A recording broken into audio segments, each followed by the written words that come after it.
असदुद्दीन ओवैसी साहब की एक वीडियो मैंने देखी जो सोशल मीडिया पे वायरल, बहुत तेज़ी के साथ वायरल हुई थी कि असदुद्दीन ओवैसी साहब ने ये कहा था खाना, जब वो मक्का मदीना के अंदर में थे, कि आज मैं क्या कहते हैं खाना काबा के पास चल करके कराऊँ। मैं तो साफ कहता हूँ असदुद्दीन ओवैसी साहब को, आपको किसी को भी सफाई देने की ज़रूरत नहीं है, चाहे वो मुस्लिम हो या गैर मुस्लिम हो, चाहे हिंदुस्तान का किसी भी खित्ते का रहने वाला हो। आपको जो भी कहता है बीजेपी का बी टीम है, तो याद रखिए वो अगर मुसलमान है तो वो मुनाफिक है, और अगर वो गैर मुस्लिम है हिंदुस्तान का तो समझिए वो सेकुलर नहीं है, सिर्फ और सिर्फ सेकुलर होने का ढोंग रास्ता है। अब मैं आपको एक बात और बता देना चाहता हूँ, डंके की चोट पर कहना चाहता हूँ कि बिहार के अंदर जितनी भी पार्टी अगर बीजेपी को छोड़ करके इलेक्शन लड़ रही हैं, और अगर वो असदुद्दीन ओवैसी साहब की पार्टी को अपने अंदर शामिल नहीं कर रही गठबंधन, चाहे वो तेजस्वी यादव जी हो, चाहे राहुल गांधी जी हो, चाहे इस तरीके से जो भी पार्टियां, वो सेकुलर का तो ढोंग रचती हैं, सेकुलर का नाम कर तो माला जपती हैं, लेकिन वो सेकुलर नहीं हैं। अगर वो सेकुलर हैं तो फिर असदुद्दीन ओवैसी साहब को क्यों नहीं ले रही हैं,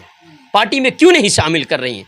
हाँ, आपको सारी ज़िंदगी मुसलमानों का वोट चाहिए, लेकिन क्या कहते हैं, जब मुस्लिम का कुछ करने का वक्त आता है तो आप करने को तैयार नहीं होते हैं। कब तक ये ढोंग चलेगा? कब तक मुसलमानों को लॉलीपॉप पकड़ाते रहोगे? आज मुसलमानों को हिस्सेदारी चाहिए, याद रखिएगा, मुसलमान जाग चुका है, मुसलमानों को हिस्सेदारी चाहिए। और मैं एक बात और आपके चैनल के माध्यम से कह देना चाहता हूँ, और मैं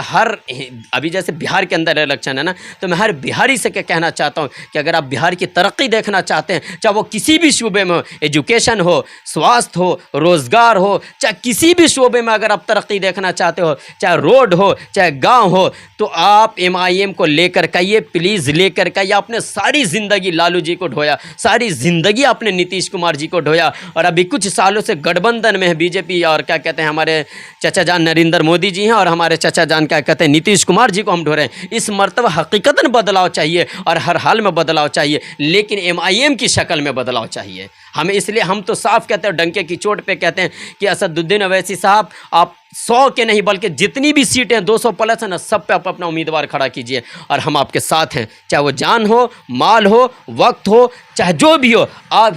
बिहार का नहीं बल्कि हिंदुस्तान का हर एक नौजवान तबका आपके साथ खड़ा है।